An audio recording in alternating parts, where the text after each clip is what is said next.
그럼 이 과목들 중에 제 인생의 방향을 결정한 과목은 과연 무엇일까요? 정답은 수학입니다. 그럼 수학을 잘해서 수학일까요? 아닙니다. 그 반대입니다. 수학을 못해서 수학입니다. 예. 자, 그래서 저는 문과를 선택했고요. 대학도 문과를 나왔습니다. 자, 제가 이 얘기를 누구한테 했더니 그분이 제게 이렇게 물으시더라고요. 목사님, 혹시 회계학 전공하지 않으셨어요? 예, 그럼 수학 잘하시겠네요. 예, 맞습니다. 저는 회계학을 전공했습니다. 하지만 계산은 다 계산기가 있습니다. 예, 저는요, 그때나 지금이나 여전히 수학을 못합니다. 좋아하지도 않고요. 예, 수학 문제만 보면 진짜 현기증이 납니다.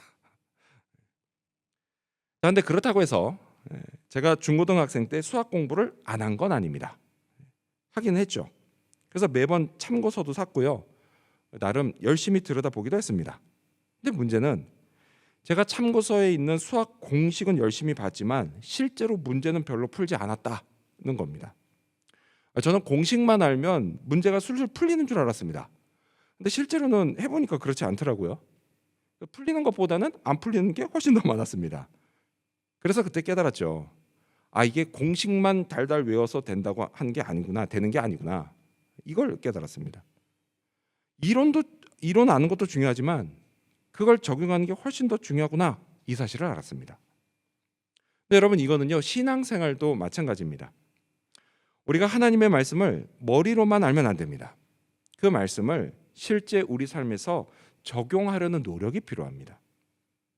자, 지금까지 우리가 쭉 살펴본 갈라디아서는요, 전체 내용을 크게 두 부분으로 나눌 수가 있습니다. 1장에서부터 5장까지는 이론 부분이라고 할 수가 있고요. 나머지 6장은 적용 부분이라고 할 수가 있습니다. 자, 그 중에서 특히 6장 1절은요, 앞선 5장의 마지막 절인 25절과 26절의 말씀, 여러분 지난주일에 우리가 함께 나눴던 말씀인데 혹시 생각나세요? 만일 우리가 성령으로 살면 또한 성령으로 행할지니 헛된 영광을 구하여 서로 노엽게 하거나 서로 투기하지 말지니라는 이 말씀을 교인들이 어떻게 적용할 것인지, 특히 교회에서 어떻게 적용할 것인지 그걸 권면하는 것으로 시작됩니다. 자, 그렇다면 바울은 과연 뭐라고 권면했을까요? 성령을 따라 행하는 삶의 모습이 교회에서는 과연 어떻게 나타날까요? 이를 살펴보면서 오늘 우리가 얻어야 할 교훈을 알아보고자 합니다. 먼저 첫 번째로 바울은 함께 짐을 지라고 권면합니다.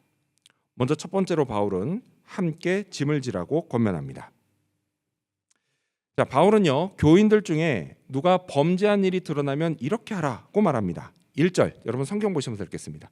시작.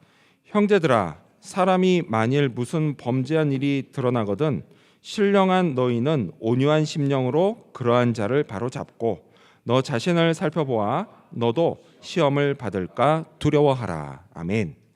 자, 바울은요, 갈라디아 교인들을 다시 형제들이라고 부릅니다. 그러면서 신령한 너희가 이런 일을 이렇게 다뤄라 라고 말합니다. 자, 그럼 여기서 말하는 신령한 사람은 누굴까요? 이거 얼핏 보면요, 영성이 엄청나게 좋은 어떤 소수의 사람을 가리키는 것 같습니다. 하지만 실은 그렇지가 않아요. 이거는요, 성령을 따라 행하는 모든 교인들을 가리킵니다. 또 그렇게 살려고 애쓰는 사람들을 이야기합니다. 자, 그래서 갈라디아 교인들이 그랬고 또 오늘 저와 여러분이 그렇다라는 겁니다. 여러분, 우리가요, 바로 이 신령한 너희들이 되는 겁니다. 자, 그렇다면 교인들 중에 누가 범죄한 일이 드러나면 신령한 우리는 어떻게 해야 할까요?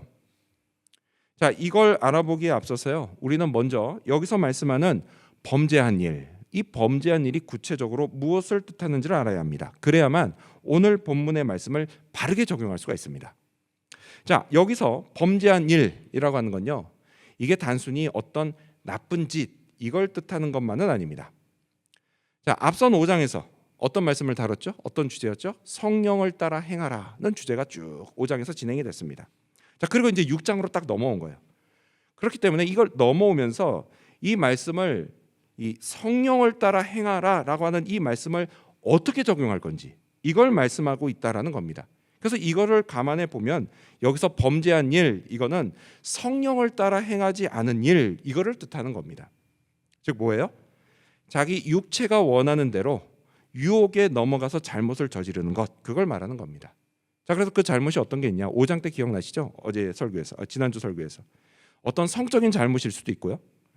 아니면 다른 교인과 다투거나 싸우는 일일 수도 있습니다. 또는 술에 취해서 방탕한 일을 저지르는 것일 수도 있습니다. 자, 교회에서요, 교인 누구에게 이런 일이 드러날 때 바울은 우리가 이렇게 하라고 권면합니다. 1절을 다시 읽겠습니다. 1절 시작. 형제들아, 사람이 만일 무슨 범죄한 일이 드러나거든 신령한 너희는 온유한 심령으로 그러한 자를 바로잡고 너 자신을 살펴보아 너도 시험을 받을까 두려워하라. 아멘. 어떻게 하라고 하죠? 먼저 그를 바로잡으라고 합니다. 자, 그런데 여러분, 여기서 우리가 주의할 게 있습니다. 그거는요, 바로잡으라는 이 말씀의 본래 뜻을 오해하면 안 된다라는 겁니다. 자, 바로잡으라고 하는 것, 한자로 두 글자로 뭐라고 하죠? 교정이라고 합니다. 교정. 근데 여러분, 교정이라는 단어는 뉘앙스가 좀 강압적입니다. 누가 뭘 잘못했을 때 그 사람을 교정한다고요. 그래서 어떻게 하죠? 막 험한 말을 하거나 심지어 폭력을 행사하는 그런 경우도 있습니다. 교정이라는 의미가 좀 뉘앙스가 세요. 하지만 그런다고 해서 막 험한 말을 하고 폭력을 휘두른다고 해서 그 사람이 잘 교정될까요? 교정돼요? 바로 잡히나요? 그렇지 않아요. 특히 여러분 중에 사춘기 자녀를 둔 부모님들은 이걸 자주 실감할 겁니다. 혼낸다고 바로 잡히나요? 그렇지 않죠. 오히려 뭘 잘했다고 지들이 큰 소리입니다. 근데 그런다고 포기할 부모님들이 아니죠. 이게 어디서 되려 큰 소리야 라고 하면서 막 더 심하게 혼냅니다. 근데 그러다 결국 어떻게 됩니까? 부모와 자식이 그냥 더 크게 싸우고요. 심한 경우에는 자녀가 집을 나가버립니다. 자, 어린 애들도 그러는데요. 다 큰 성인들은 오죽하겠습니까? 설령 가정이에요. 가정. 우리 교인들 중에 누가 뭘 잘못했다고 쳐요. 그걸 바로잡겠다고 그냥 다짜고짜 혼내면 그때부터 싸움이 시작됩니다. 그 끝이 결코 좋을 수가 없어요. 그 사람은 상처를 받고 떠나게 될 겁니다. 그럼 어쩌면요, 단지 교회만 떠나는 게 아니라 하나님에게서 멀리 떠나버릴 수도 있습니다. 여러분, 이게 과연 주님의 뜻일까요? 그렇지 않습니다. 여러분, 주님의 뜻은요, 단 한 사람도 잃어버리지 않는 겁니다. 자, 그렇다면 바울이 말한 바로잡으라는 말의 본래 뜻이 뭘까요? 1절에 이 바로잡고, 이게요, 헬라어 원어로 보면 카타르티제테인데요. 이게 무슨 뜻이냐면 회복시키다라는 뜻이에요. 회복시키다. 정죄하고 싸워서 떠나게 만드는 게 아니라 그가 다시 원래의 자리를 회복할 수 있게 해주는 겁니다. 그가 다시 성령과 동행하는 삶을 살도록 격려하고 도와주는 거예요. 이를 통해서 성령의 열매를 맺는 삶을 다시 시도할 수 있게 해주는 겁니다. 그러면 그 사람을 잃어버리지 않게 될 겁니다. 그게 바로 주님의 뜻이에요. 자, 이렇게 우리는요, 누군가 범죄한 일이 드러날 때 그를 바로잡아야 합니다. 근데 이때 반드시 주의할 점이 있어요. 뭐냐? 우리 1절을 또 다시 읽겠습니다. 1절 시작.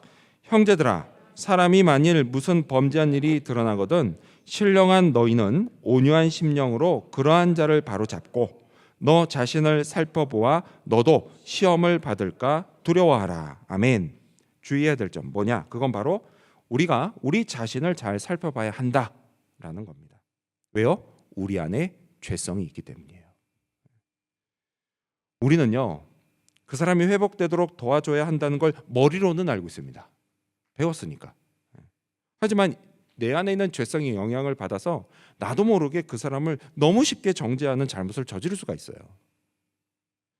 사람들은요, 흔히 누가 뭘 잘못했다는 말을 들으면요, 은연중에 아유, 나는 걔보다 나아, 이런 생각을 하게 됩니다. 내가 그 사람보다 낫다는 생각을 은연중에 하게 돼요. 요즘은 그래도 좀 뜸해졌는데 얼마 전까지만 해도요, TV 뉴스에 가정폭력에 관한 뉴스가 참 많이 나왔습니다. 그래서 뉴스에 아내를 때린 남편이 나오면 저도 모르게요, 입에서 아니 사람이 어떻게 저럴 수 있냐, 이런 말이 나옵니다. 여러분, 제 개인적인 생각으로는요, 세상에서 가장 못난 남자는 자기 아내를 때리는 남자라고 생각합니다. 남자가 때리면 여자가 맞지 무슨 힘이 있습니까? 진짜 비겁한 남자예요. 자기 아내를 때리는 남자는. 자, 이런 식으로요, 뭘 잘못한 사람을 보면 우리는 나도 모르게 그 사람을 정죄하고 또 내가 그 사람보다 더 낫다 이런 생각을 합니다. 실은 우리도 똑같은 잘못을 저지를 수가 있는데 그건 잘 생각하지를 못해요. 이 때문에 바울이 너희 자신을 살피라고 권면하는 것입니다. 자, 이렇게 우리 자신을 살피면 그러면 깨닫게 되는 게 있습니다. 뭘까요? 4절을 이어서 읽겠습니다. 여러분 성경 보시면서 4절입니다. 시작. 각각 자기의 일을 살피라. 그리하면 자랑할 것이 자기에게는 있어도 남에게는 있지 아니하리니. 아멘. 그렇습니다. 성령을 따라 행하는 사람은 자랑할 게 자기에게만 있습니다. 여러분, 이건 이런 뜻이에요. 예전에는 내가 육체의 정욕과 또 탐심을 따라 살았습니다. 하지만 지금은요, 달라졌어요. 어쨌든 잘 되든 잘 안 되든 어쨌든 이제는 성령을 따라 살려고 하고 있습니다. 그럼 많이 변화된 거잖아요. 그렇죠? 자, 이런 변화된 내 모습을 보면서 자기 스스로 내가 참 대견하구나 이런 생각을 할 수 있다라는 거예요. 여러분, 이건 얼마든지 그럴 수 있습니다. 성취감이 있잖아요. 내가 신앙생활하는 보람이 있잖아요. 여러분, 이런 성취감은 분명 좋은 겁니다. 자, 이런 게 있으면 앞으로 내가 더 잘할 수 있는 그런 동기부여가 되는 거예요. 그래서 자랑할 게 자기에게는 있다라고 말씀하는 겁니다. 이거 좋은 겁니다. 자, 하지만 남들에게는 자랑할 게 없어요. 왜죠? 이런 변화는 내가 잘해서 된 게 아니기 때문이에요. 내 안에 계신 성령께서 나를 이렇게 변화시켜 주신 거기 때문입니다. 성령이 이루신 일이기 때문에 그래요. 자, 그런데도 마치 이게 자기가 잘해서 된 것처럼 막 남들에게 자랑하면 그건 진짜 어리숙한 짓입니다. 특히요, 범죄한 일이 드러난 교인 앞에서 내가 이런 태도를 취하면 안 돼요. 너는 그래? 난 안 그래. 이런 자세로 접근하면 안 됩니다. 바울이요, 그걸 주의하라고 권면하는 거예요. 교회에서 누가 육체를 따라 행하고 이로 인해 범죄한 일이 드러나면 교인들의 마음이 무거워집니다. 더더욱이 그 일을 바로잡다가 갈등이 생기고 싸움이 나면요, 교인들의 마음은 더더욱 무거워집니다. 이런 문제는 분명 교회에 큰 짐이 돼요. 그 무거운 짐을 지는 거 참 힘든 일입니다. 당사자도 힘들고 또 그걸 바로잡으려고 한 사람도 힘들고 나머지 모든 교인들이 다 힘듭니다. 하지만 여러분, 그렇게 힘들다고 해서 그렇다고 해서 그 짐을 나 몰라라 할 수는 없습니다. 교회의 머리신 예수님은요, 성령을 따라 행하려는 모든 교인들에게 그 짐을 함께 지라고 말씀하십니다. 그걸 바울이 이렇게 말합니다. 2절을 보면요, 너희가 짐을 서로 지라. 그리하여 그리스도의 법을 성취하라. 이렇게 말합니다. 그렇습니다, 여러분. 여러분, 교회는요, 교인들이 짐을 함께 짐으로 그리스도의 법을 성취해 갑니다. 그리스도의 법이 뭐예요? 사랑이에요. 내가 너희를 사랑한 것 같이 너희도 서로 사랑하라. 이게 그리스도의 법입니다. 사랑이에요. 예수님은요, 죄인인 나를 그리고 또 우리를 정죄하지 않으시고 회복시켜 주셨습니다. 여러분, 우리가 이 예수님의 사랑을 잊지 않기를 바랍니다.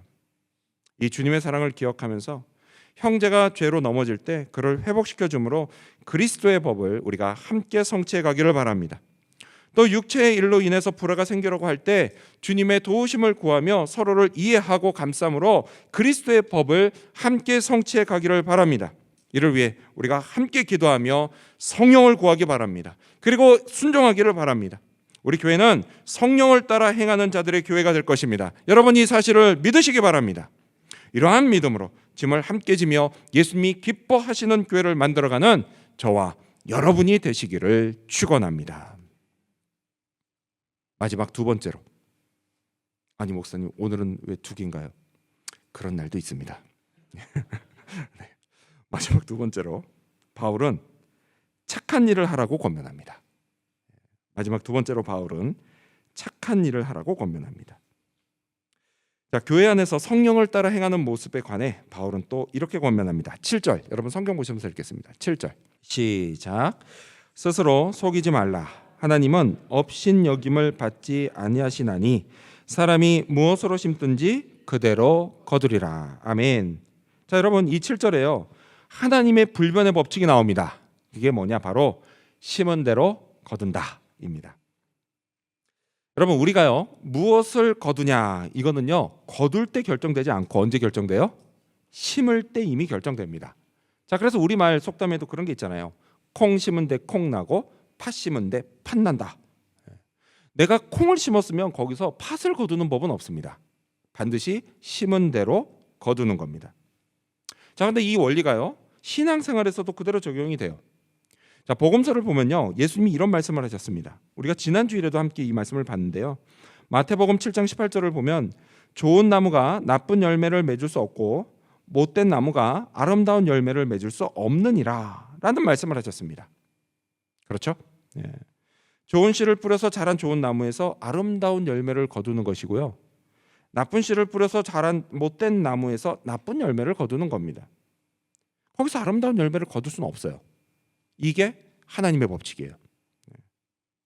그리고 이 법칙이 모든 사람들에게 다 적용됩니다. 다 적용돼요. 그런데도요. 나는 아닐 거야. 나는 아닐 거야. 이런 생각을 하면요. 그건 참 어리석은 생각입니다. 그리고 또 이 법칙을 만드신 하나님을 업신 여기는 거예요. 나는 아닐 거야. 라고 생각하면. 따라서 여러분 나는 괜찮겠지. 이런 생각으로요. 별 고민 없이 육체 일을 도모하고 또 행하는 일이 없기를 바랍니다. 여러분 그거는요. 자기 스스로를 속이는 것이고요. 하나님을 업신 여기는 겁니다. 그러면요. 그에 따른 대가를 반드시 치릅니다. 이렇게 뭐 괜찮겠지 라는 생각으로 했던 어떤 일 때문에요. 교회가 큰 혼란에 빠지는 경우가 있습니다. 예전에 제가 섬긴 교회에서 있었던 일이에요. 몇몇 가정이 한 집에 모여서요 목장 모임을 했습니다. 그리고 함께 저녁 식사를 했어요. 고기도 굽고 맛있는 요리도 먹으면서 분위기가 한껏 달아올랐습니다. 자, 그런데 그때 그 집 남편 집사님이 고급 와인을 한 병 꺼내온 겁니다. 이날 기분이 좋으셨는지요 같이 마시자고 꺼내온 거예요. 근데 그 순간 분위기가 확 가라앉았습니다. 그럼 어떻게 해야 돼요? 눈치껏 그만 둬야 되잖아요. 근데 이분이 괜찮아 도수도 별로 안 높아.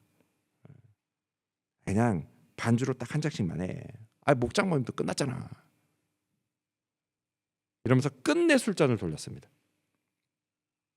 그리고 이 일이 나중에 알려지면서요 교회가 그냥 한동안 무척 시끄러웠습니다. 이것 때문에 시험에 들어서 교회를 떠난 사람도 있었어요. 그리고 이 사태를 수습하느라 애꿎은 담임 목사님이 진짜 고생하셨습니다.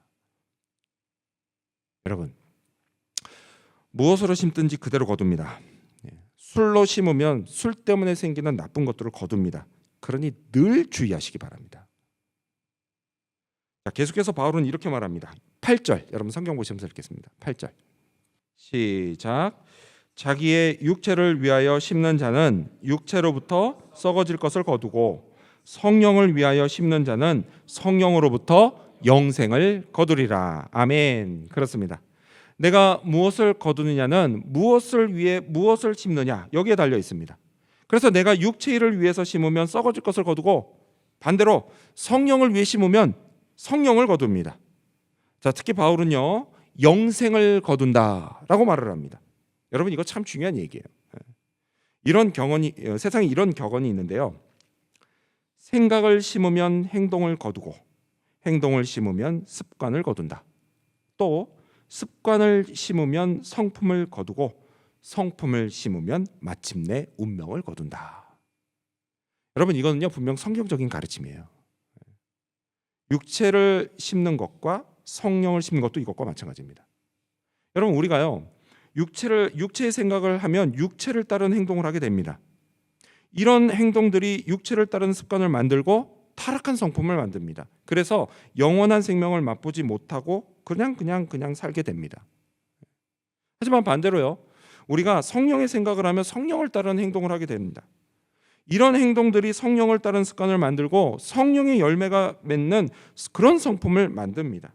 그래서 영원한 생명을 맛보며 살게 됩니다. 여러분 영원한 생명, 영생은 꼭 죽은 다음에만 경험하는 게 아니에요. 살아 있을 때도 경험할 수 있습니다. 어떻게요? 예수님이 나와 함께 하심을 경험하는 것, 또 하나님이 내게 큰 은혜와 사랑을 베푸시는 걸 경험하는 것, 그리고 성령이 나를 가장 좋은 길로 인도하시는 걸 경험하는 것. 여러분, 이런 경험들을 하는 게 곧 우리가 영원한 생명을 맛보면서 사는 겁니다. 그렇다면 여러분은 지금 영생을 맛보며 살아가고 있습니까? 그래서 힘들고 어려운 유학생과 이민자의 삶에서도 평안과 기쁨을 누리고 또 소망을 잃지 않고 내일을 향해서 나아가고 있습니까? 아니면 영생을 맛보지 못하며 불안과 염려 속에 하루하루를 그저 연명하듯 살아가고 있습니까? 저는요, 여러분이 모두 영생을 맛보며 살아가기를 바랍니다. 이를 위해서 선택하십시오. 내가 육체를 위해 육체의 것들을 심을 것인지, 아니면 성령을 위해 성령의 것들을 심을 것인지 여러분 선택하십시오. 여러분, 선택은 전적으로 여러분의 자신에게 달려있는 겁니다. 누가 선택을 대신해 주지 않습니다. 우리 청소년들, 지금 방학이죠. 그렇죠? 네. 저는요, 진심으로 우리 청소년들이 방학을 잘 보내면 좋겠습니다. 그래서 좀 잘 쉬고 잘 놀고 하면 좋겠습니다. 방학 때. 근데 그래서 이제 지난 한 주간 잘 쉬었죠? 그렇죠? 잘 놀았죠? 그리고 이제 한 주 남았네요. 그렇죠? 네. 자, 그러면 이 남은 한 주는 내가 성령을 위해서 무엇을 심으면 좋을까? 이걸 좀 생각해 보기를 바랍니다. 이걸 위해서 기도하세요. 그러면 하나님이 생각나게 해주실 겁니다. 그리고 어떻게 해요? 그걸 행동으로 옮기면 되는 거예요. 그러면요, 여러분, 우리 청소년들 아주 좋은 걸 얻게 될 것입니다. 게임하고 유튜브하고 그거 보면서 얻는 그런 것보다 훨씬 더 좋고 또 영원히 남는 걸 얻게 될 겁니다. 이걸 믿고 꼭 그렇게 하시기 바랍니다. 부모님이 아멘하지 마시고 자녀들이 아멘하기를 바랍니다. 아멘? 아멘. 꼭 그렇게 하길 바라요. 자, 그리고 우리 청년들, 그리고 우리 장년들, 여러분도 결심하시기 바랍니다. 시간을 내서요, 조용히 기도하면서 성령님께 물어보시길 바라요. 성령님, 제가 성령을 위해 무엇을 심으면 좋을까요? 지금 뭘 심어야 할까요? 그러면요, 성령이 알려주십니다. 그리고 그걸 순종하면서 따르면 돼요. 그러면요, 좋은 것들을 거두게 될 겁니다. 짧고 헛된 육체 것이 아니라 영원하고 값진 성령의 것을 거두게 될 것입니다. 여러분, 하나님은요, 여러분에게 늘 좋은 걸 주십니다. 이 사실을 믿고 잘 심으시기 바랍니다. 그렇게 하겠다라고 하시는 분만 옆 사람 보면서 인사하겠습니다. 우리 성령을 위해 심읍시다. 우리 성령을 위해 심읍시다. 아멘. 그리고 좋은 것을 얻읍시다. 자, 끝으로 바울은 앞서 5장에 나온 성령의 9가지 열매들, 그 9가지 열매 중에서 양선, 착함과 관련된 권면을 합니다. 10절, 여러분 성경 보시면서 읽겠습니다. 갈라디아서 6장 10절입니다. 시작.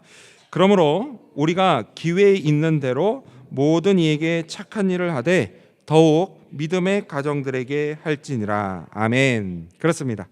여러분, 우리는요, 기회가 되는 대로 사람들에게 착한 일을 해야 합니다. 자, 그렇게 착한 일을 하되 특히 믿음의 가정들에게 해야 합니다. 자, 여기서 믿음의 가정들이라고 하는 것은 결혼하고 꾸려진 그런 가정들, 이것만 뜻하는 게 아닙니다, 여러분. 여러분, 여기서 믿음의 가정들은요, 한 분 아버지 하나님 아래 한 가족이 돼서 교회라는 믿음의 가정에 속하게 된 우리 모든 교인들을 다 뜻합니다. 즉, 이 말씀이 누구에게 한 얘기예요? 교인들 모두에게 하시는 이야기예요. 서로가 서로에게 착한 일을 하라, 이렇게 권면하는 겁니다. 물론 우리는 인간이죠.